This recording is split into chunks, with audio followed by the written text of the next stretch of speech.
আসন্ন জাতীয় সংসদ নির্বাচনে তফসিল সংশোধন করেছে নির্বাচন কমিশন।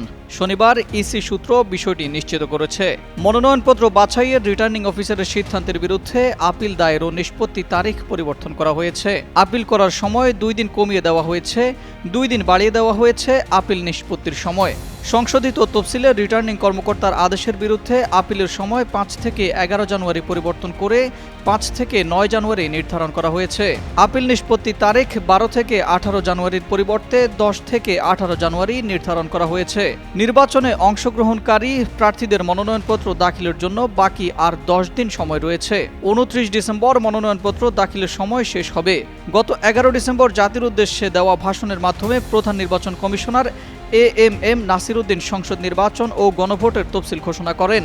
18 ডিসেম্বর তফসিল সংক্রান্ত ওই প্রজ্ঞাপনে কিছুটা সংশোধন করে নির্বাচন কমিশন।